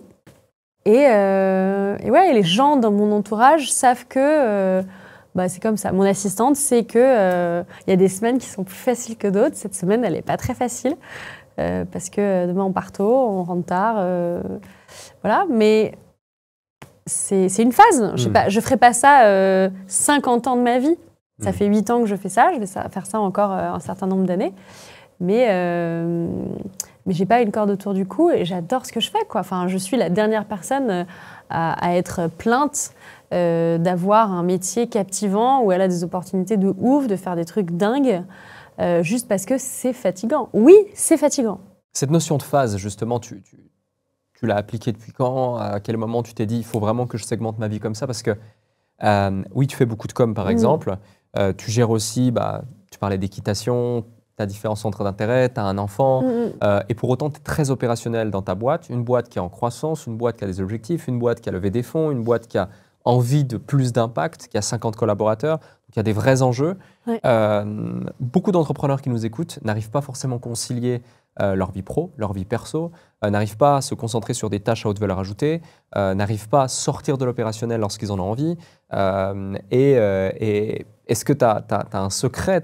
J'ai un secret. Un outil, un partage? Ouais. Je crois que c'est une des formations que je fais le plus souvent quand on me demande de parler à des conférences, etc. C'est comment on fait pour tout faire. Déjà, on ne peut pas. Il ne faut pas se dire on va tout faire. Il faut accepter de... c'est pas faire des sacrifices, mais... des compromis. Il faut accepter de faire ce qu'on peut faire dans une journée qui tient 24 heures. Et j'ai commencé très vite. J'ai commencé au moment où je suis rentrée chez Alven, puisque Alven, mon fonds d'investissement, avait à l'époque un coach pour les entrepreneurs en scale-up qui s'appelait Adrien Falcon, qui s'appelle toujours Adrien Falcon d'ailleurs, et qui était spécialisé dans optimiser, nous faire apprendre comment optimiser notre temps. Ce qui me dit, en fait, aujourd'hui, vous avez l'impression d'être sous l'eau, vos boîtes sont minuscules. Elles vont énormément grandir. Si vous êtes sous l'eau aujourd'hui, vous êtes en burn-out dans 1 an. Donc moi, mon job, c'est de vous apprendre à scaler vous-même votre temps, votre vie. Extrêmement formateur. Ça demande beaucoup de rigueur. La chose numéro 1, mais comme beaucoup dans la vie, c'est la volonté, la rigueur opérationnelle et beaucoup de méthodes. Moi, j'ai un emploi du temps très précis dont je ne déroge jamais. On peut mettre des urgences, on peut avoir des temps spécifiques pour des choses, mais il y a des règles précises qu'on applique. Donc il y a plein de règles, je peux t'en faire la liste, mais ça prend un peu de temps. Mais c'est beaucoup de méthodologie, des choses vraiment précises et dont on ne dévie pas. Et ça se fait au détriment d'une seule chose, une seule, c'est la spontanéité. C'est impossible. Alors après, en toute transparence, une fois qu'on a un enfant, c'est impossible quoi qu'il arrive, mais ça fait 8 ans ou 9 ans, n'importe qui m'appelle à 19h en me disant « Ah Carole, trop bien, on est dans ton quartier, on va boire un verre ?» Je pense que ça fait 8 ans ou 9 ans que je suis incapable de dire oui à ça. Pas parce que j'ai pas envie, que j'aime plus mes amis, hein, parce que en fait, c'est pas prévu comme ça. Et Quand tu as un enfant, de toute façon, tu peux pas. Parce que quand tu as un enfant, il faut bien que quelqu'un s'occupe de ton enfant. Donc, tu peux de toute façon pas. La spontanéité disparaît un peu parce que tu es obligé de rentrer chez toi à un moment ou à un autre. Et ça, c'est dur. Parce que il faut accepter que le prix de ta liberté, de tout faire, est une forme de renonciation à ta liberté de faire n'importe quoi quand tu veux. Et c'est ça la nuance. C'est que je suis libre de tout faire. Je vais à Cannes, j'ai travaillé, je vais aller faire des compétitions sportives internationales, machin. Je peux tout faire. Mais je peux tout faire dans la limite de ce qui est faisable dans le temps qui m'est imparti. Et c'est ça la nuance. Et ça, c'est difficile à accepter parce que ça a des conséquences sur tout le monde. Ta famille, tes proches, tes équipes, tes enfants, etc. Et donc, tu n'es plus libre de dire oui tout le temps à tout le monde. Tu apprends à dire énormément non. Donc, je pense que le mail qu'on envoie le plus dans la journée avec mon assistante ou le texto que j'envoie le plus dans ma journée, c'est malheureusement non, je ne serai pas disponible ou ça ne fonctionne pas à cette date. Parce que, voilà, c'est le principe. Il y a des choses ce qui te fait dévier du plan, c'est urgence vitale et absolue. Et urgence vitale et absolue, je les compte sur les doigts d'une main. Mon fils, malade, machin, le décès de quelqu'un, bon, le site est cassé, on ne peut plus vendre, le site est cassé, donc tout s'arrête. Un journal télé, le journal télé, généralement, il t'appelle vers 10h pour venir filmer chez toi entre 11h et 14h pour le JT le soir. Donc, quand ça arrive, tu peux pas dire « Ah non, désolé, c'est pas possible, vous pouvez peut-être venir dans 3 semaines. » Non, c'est tout de suite maintenant, il faut dire oui. Mais des urgences vitales et absolues, il y en a très très peu dans une vie. Mais on croit qu'il y en a beaucoup, parce que ça nous flatte, parce que le côté un peu urgent, machin, on se rend compte que 99% du temps, on est capable de dire non, ou alors oui, mais plus tard, et ça marche. Tout autre sujet, comment tu prends tes décisions ? Vite, toujours, parce qu'avant je me prenais la tête et tout. Donc je prends toujours mes décisions vite. Dans le travail, c'est June first, donc c'est pas ce que je veux, c'est ce qui est bon pour June. Si je suis la seule à vouloir le faire, généralement on le fait pas. Enfin, on ne le fait jamais. Dans mon comité de direction, on est 4. Donc, généralement, on fait quelque chose quand on est au moins 3 à vouloir le faire. Dans mon équipe au marketing, on est... non, généralement, on est tous d'accord pour faire un truc. Si je demande un truc et que tout le monde me dit « Carole, c'est pourri », généralement, on ne le fait pas. Ce qui est très sain et ce qui est très bien. Et dans ma vie perso, c'est mon fils. Voilà, mon fils... quoi qu'il faille faire pour mon fils, ça passe avant tout le reste. Et voilà. Et après, un tout petit peu de temps pour moi, toujours. Mais moi égale, moi, ce qui me ressource, c'est mes chiens, mon sport. C'est pas, j'ai pas le temps pour soi. On a l'impression que c'est du temps où on est dans une pièce à écouter les oiseaux, à lire un livre en écoutant du classique. Non, le temps pour ça peut prendre plein de formes. Le temps pour ça, c'est pas juste je vais au spa me faire masser. Moi, quand je me fais masser, j'ai Urban Massage qui vient chez moi à 22h quand j'ai fini de bosser. Et le gars ou la fille vient, me masse 1 heure et après, je me roule dans mon lit et je m'endors. Donc, c'est pas un sacrifice sur ma vie ou sur mon temps. J'ai pas besoin d'avoir 2 heures ou 3 heures dans ma journée pour aller au spa me faire masser. Donc, je pense que c'est plus le rapport aux priorités instantées. Claire. On dit souvent que la culture d'une entreprise, c'est le reflet de son fondateur, mais on dit surtout qu'elle évolue au fil du temps aussi, au fil de sa croissance. Comment est-ce qu'elle a évolué, la culture de June ? Elle a évolué avec l'histoire de June, parce que quand tu as des phases un peu plus résilientes, forcément, tu te dis plus on va aller chercher l'hypercroissance à tout prix, parce qu'en fait... nous, on est quand même dans un marché qui a perdu 18% de naissances. On a perdu presque 100 000 bébés en 10 ans. Donc, tu ne peux pas non plus faire comme si de rien n'était. Je pense que c'est, à la base, le code source vient de toi. Donc, moi, c'est vrai que j'aime bien que les gens viennent travailler en étant contents de venir travailler. Parfois, c'est très facile. Parfois, c'est moins facile parce que tu te dis que là, tu as des dossiers chiants à gérer. Et donc, tu te dis que pour les équipes, c'est chiant aussi. Je pense que c'est un tout, c'est un peu l'univers que tu crées. Ouais, c'est la chose que j'aimais bien, comme j'avais jamais travaillé dans des entreprises privées avant la mienne, c'est quel univers tu vas créer, quoi. Donc c'est vrai que chez nous, on est souvent pieds nus parce qu'on aime bien être pieds nus. On a nos chiens, il n'y a pas que les miens, il y a d'autres chiens. Dans les bureaux? Ouais. On a un bar à bonbons, un bar à céréales. On a... Enfin, il y a une... Et puis, ça, c'est la partie visible, la fille qui vient nous masser, ce genre de truc. Mais c'est surtout... on a gardé, et je pense que c'est ça qui fait notre force encore aujourd'hui, cette capacité à faire que chaque personne est responsable de ses décisions. Même s'ils sont très jeunes. Enfin, tu vois, même s'ils sont... même s'ils sont jeunes, même s'ils n'ont pas 30 ans d'expérience derrière eux, je trouve qu'ils sont parfois, même souvent meilleurs que ceux qui ont 10-15 ans de boîte, qui arrivent avec un agenda pour eux-mêmes et pour leur carrière, et qui viennent pour faire des choses pour toi, mais aussi beaucoup pour eux. Et je trouve qu'il y a quelque chose d'assez puissant dans le fait de dire chacun est responsable de ses décisions, et s'ils ont besoin d'aide, ils viennent en chercher. S'ils n'ont pas besoin d'aide, ils font, quoi. Ouais. Tu vois, demain, j'ai une partie de l'équipe qui va à Marseille faire un tournage.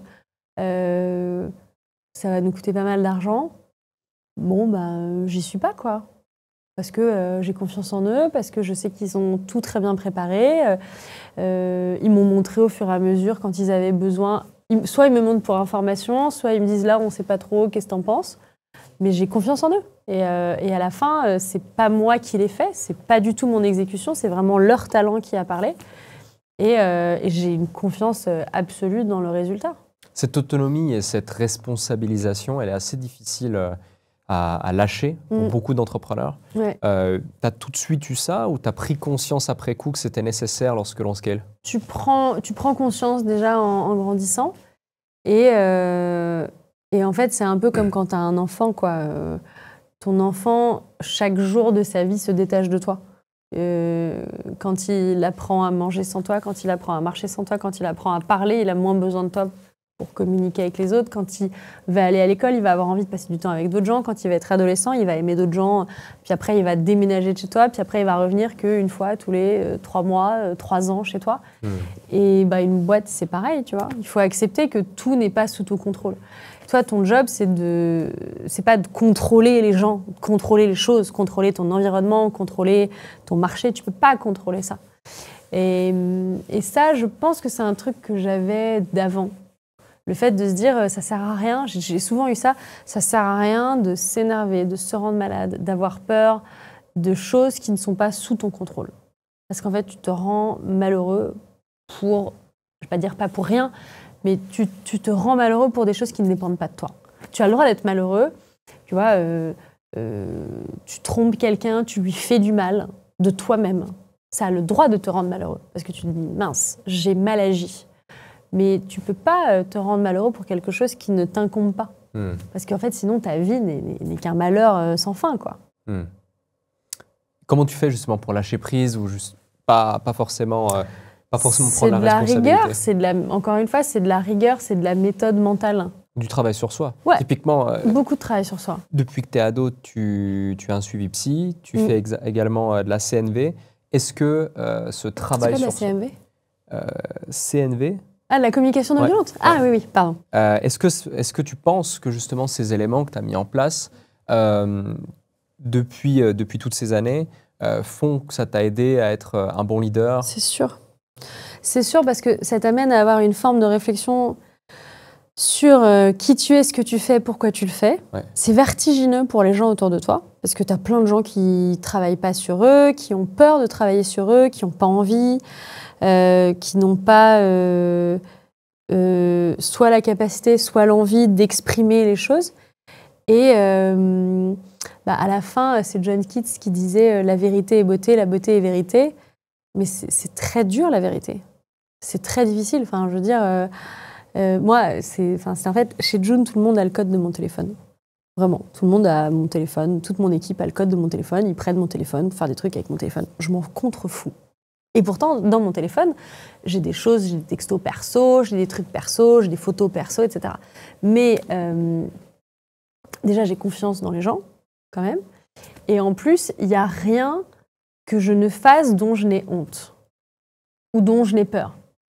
Voilà. Donc je me dis, bon, bah, au pire, s'ils tombent sur un texto, machin, ils rigoleront en disant, oh, regarde, elle a écrit ça, tu vois, parce que ça peut être un truc qui n'est pas du tout pro, donc ils peuvent se dire, oh, dis donc. Mais il n'y aura rien qui me gênerait ou dont j'aurais honte ou qui m'enverrait dans un endroit avec moi-même très sombre, très loin, très dur. Et je pense que en fait, c'est le véritable exercice de vie, c'est de vivre en accord avec soi chaque instant. Ça, c'est très dur. Et ça demande de la rigueur mentale, intellectuelle, et de se dire, je vais vivre dans la vérité à chaque instant. Mais c'est difficile, hein. Moi, j'ai divorcé de mon ex-mari. On a fait 1 an et demi de thérapie de couple. C'est très long. Et en même temps, c'était très important d'aller jusqu'au bout de ce processus et d'être capable de se dire de manière honnête ce qu'on avait envie de se dire et nos doutes et nos peines et nos craintes, etc. Et même si à la fin, malheureusement, on a quand même divorcé, c'était un cheminement important. Alors que y a plein de gens qui n'arrivent pas à juste être face à eux-mêmes et avoir une conversation avec eux-mêmes. Et qui préfèrent se dire c'est la faute de l'autre, c'est la faute de tout le monde, sauf de soi-même. Moi, je pars du principe que c'est peut-être mon côté très catho, mais c'est en premier ma faute. Et après, on regarde si vraiment il y a des facteurs extérieurs quoi. Parlons maintenant de leadership, d'impact, de prise de parole. Tu disais que tu faisais beaucoup de com. Ouais. Donc, tu es d'un côté dirigeante, tu fais de la com pour June, mais aussi pour partager un message, véhiculer des valeurs. Tu es devenue une figure, pas juste une entrepreneuse qui réussit, mais une représentante. Est-ce que tu l'as cherché en particulier? Est-ce que c'est un rôle qu'on t'a offert, qui est venu par lui-même, ou que tu es allé chercher?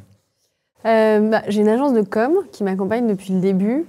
Ça fait un peu partie du package, c'est-à-dire que j'ai une boîte qui fait des produits pour les mamans, pour les consommateurs. Donc c'est assez cohérent qu'en tant que femme entrepreneur, je prenne la parole. Donc c'est pas, j'ai pas dit je veux absolument faire ci, ça, mais c'était assez cohérent pour faire parler de June, qu'on fasse parler de moi en tant qu'entrepreneur. Après, il y a plein de choses qui me sont un peu tombées dessus. J'ai pas demandé à faire de la télé, on m'a proposé, j'ai dit oui parce que c'était sympa. J'ai pas demandé à faire un bouquin, on m'a proposé de faire un bouquin, j'ai dit oui, c'était sympa. Il y a plein de choses auxquelles j'ai dit non. Je ne regrette jamais d'avoir dit non, parce que je me dis, si j'ai dit non et que j'aurais dû dire oui, au moins j'ai appris un truc.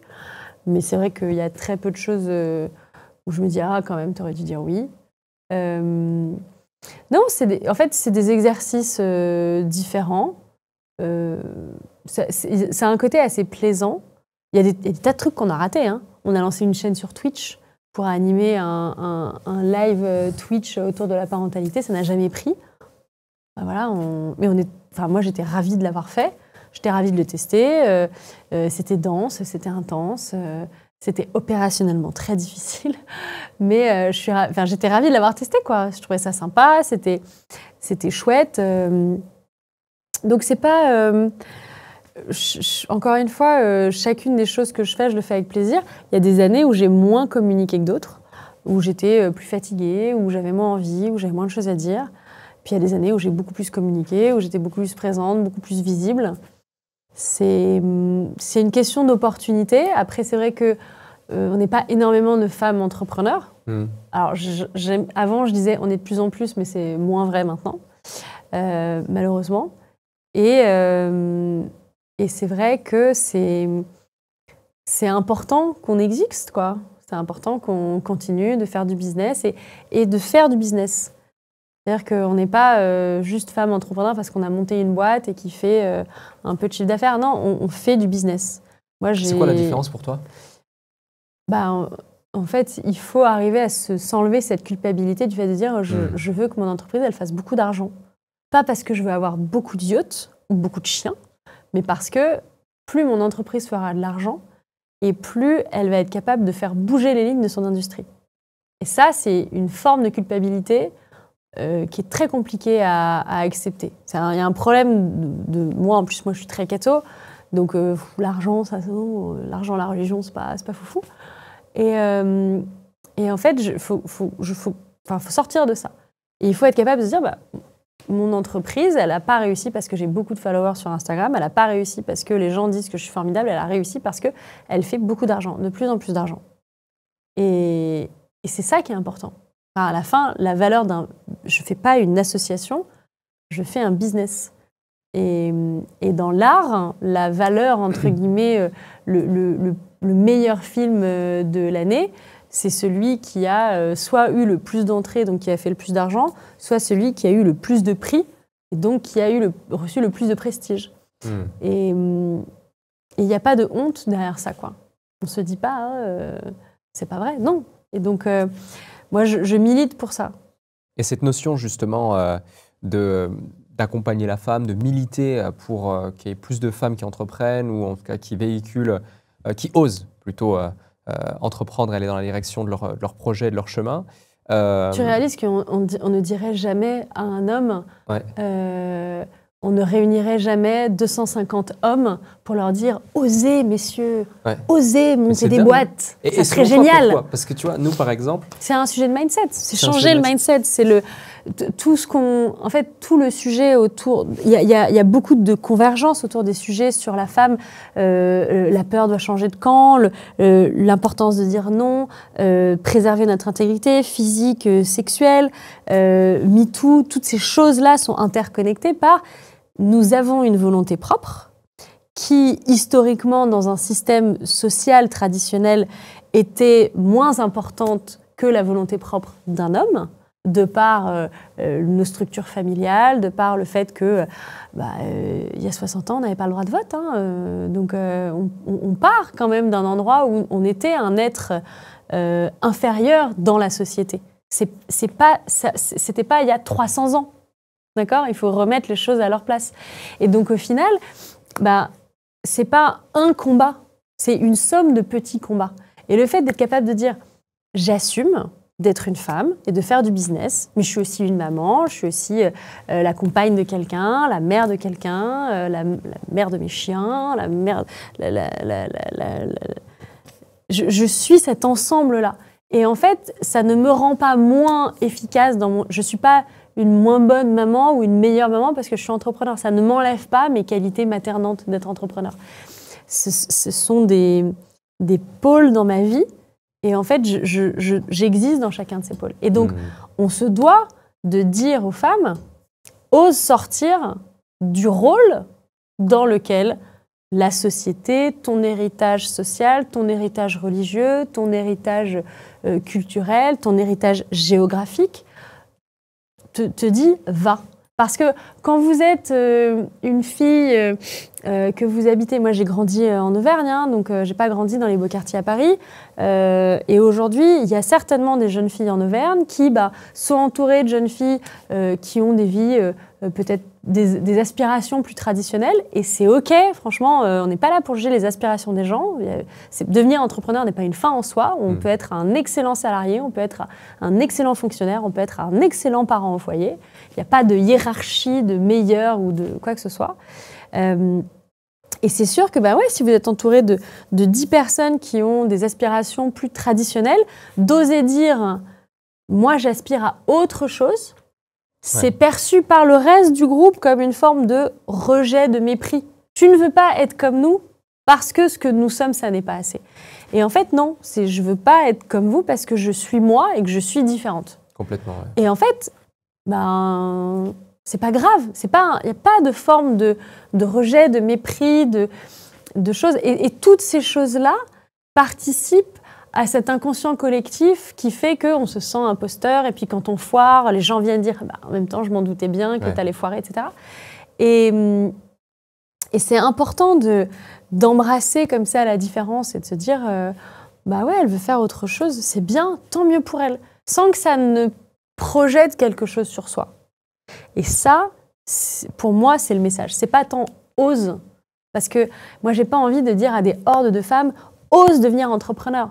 D'ailleurs, On le s'en concept fout un peu que- girl boss, c'est quelque chose que tu supportes plus trop. Quoi. Ouais, parce que en fait, moi, enfin, encore une fois, ça sert à rien d'aller dire à des tonnes de femmes ou des tonnes d'hommes « deviens entrepreneur à tout prix ». Non, deviens qui tu as envie d'être.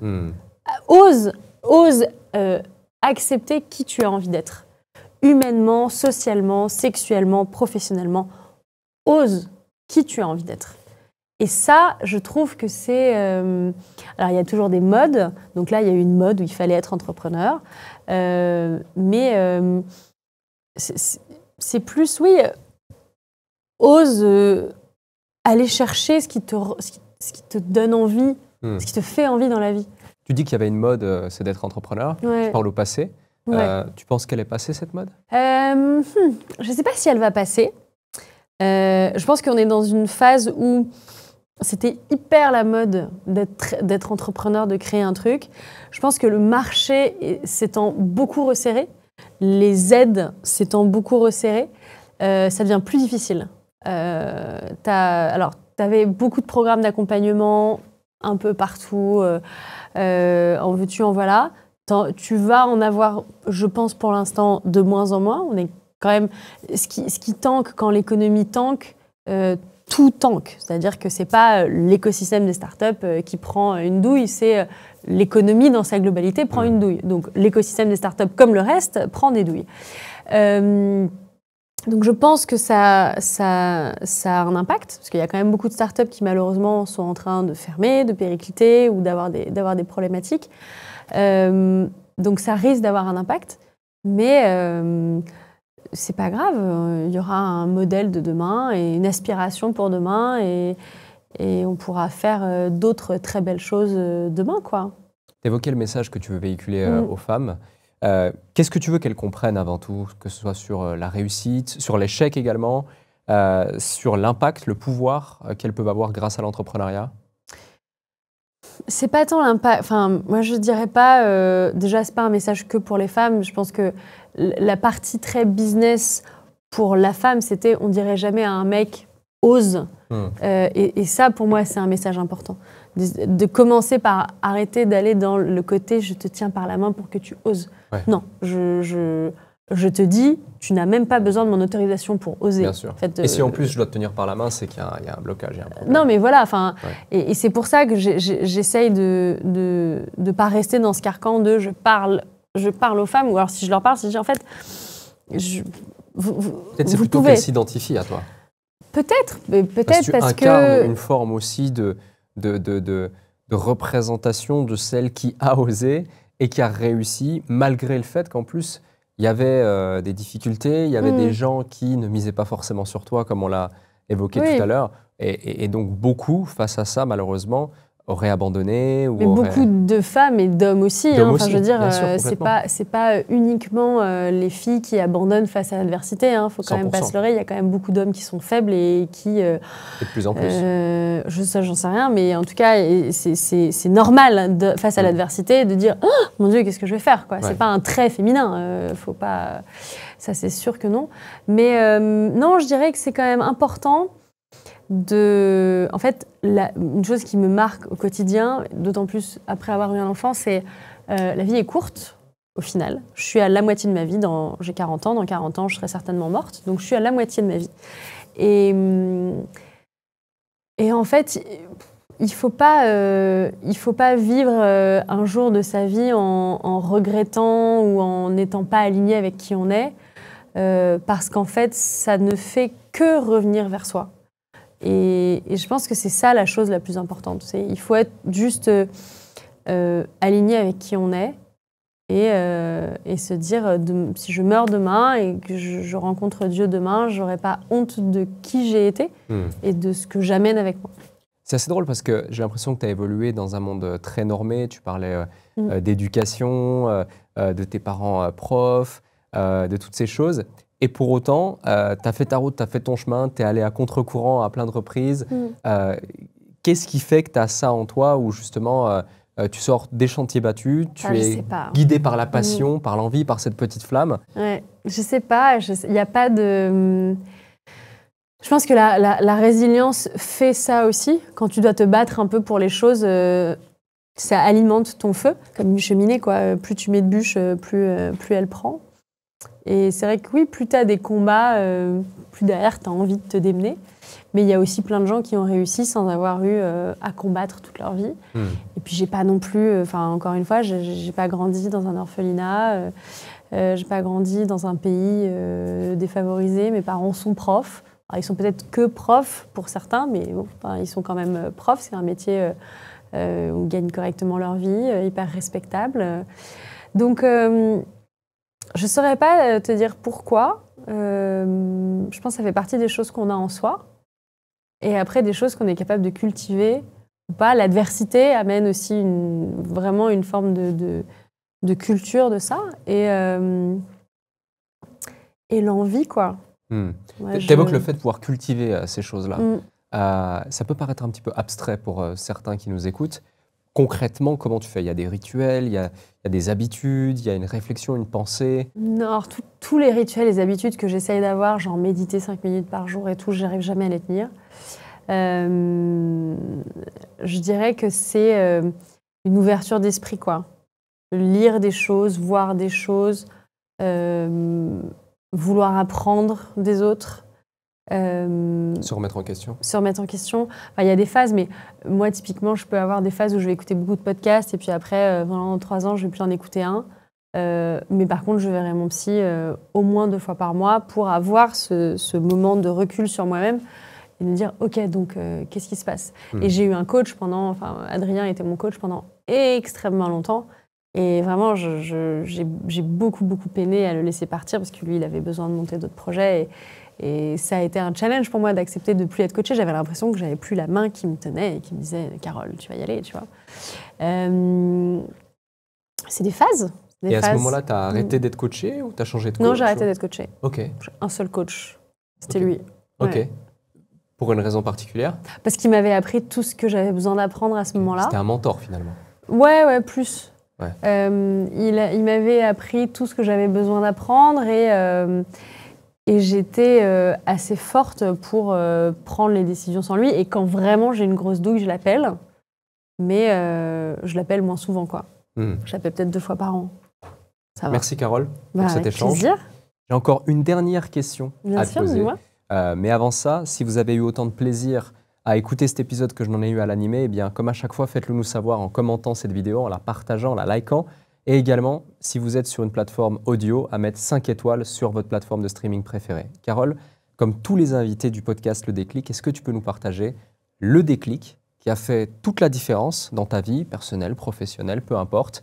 Ça peut être une simple phrase, une anecdote, quelque chose de difficile, moins difficile, peu importe, quelque chose que tu n'as pas encore partagé dans cet épisode, peut-être que tu n'as jamais partagé nulle part.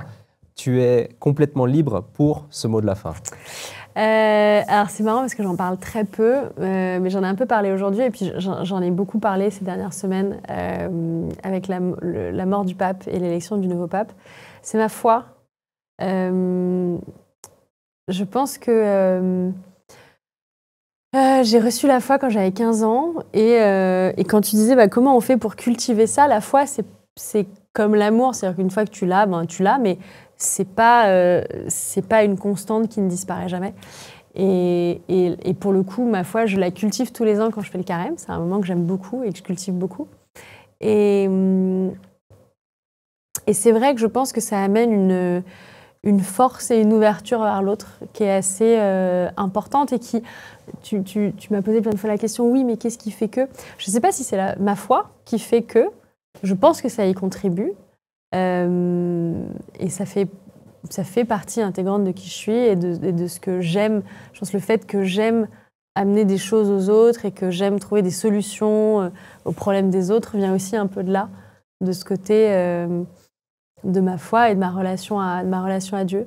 Et c'est vrai que là, j'ai vécu une période très intense avec la mort du pape et je suis allée à Rome pour prier devant la dépouille du Saint-Père et j'ai beaucoup prié, j'ai beaucoup pleuré à l'élection du nouveau pape Léon et pleuré de joie bien sûr, mais mais voilà, je trouve qu'on utilise peut-être beaucoup dans notre société la religion comme un truc négatif, comme un truc clivant, communautariste, toxique, qui autorise des choses et qui permet des choses. Et on oublie qu'avant tout, la religion, c'est la foi dans quelque chose d'intangible, quelque chose qui ne se... C'est la main de Dieu, donc on ne peut pas savoir, on peut pas toucher, c'est un feu à l'intérieur de soi et on ne décide pas de la voir, elle vient à nous, on accepte de la recevoir, ou on accepte de l'entendre. Et voilà, si tu me demandes quel est un des déclics, en tout cas dans ma vie, ça a été la foi. Parce que plus je me suis rapprochée, c'est pas une question de se rapprocher des commandements, se rapprocher du texte, dire faut faire ci, ça, ça, mais plus je me suis rapprochée de la base fondamentale de notre religion, moi je suis catholique, qui est l'amour, la foi et l'espérance, et plus je me rapproche de l'amour, de la foi et de l'espérance, et mieux je vis. Voilà. Merci Carole. C'est certainement une fin que tu n'avais encore jamais eue, donc ça doit être. J'espère que tu couperas pas. C'est vrai ? Ouais. Ah, trop bien. Ouais. Comme quoi, on est plusieurs à l'avoir. Exactement. Mais c'est jamais très populaire de parler de foi, de religion. Et... La dernière, c'était Catherine Barba, de mémoire. Ah oui. Qui avait fait la même réponse pour son déclic. Ouais, elle a une grosse foi, Catherine. Très sympa. J'aime beaucoup Catherine Barba. Merci. Merci.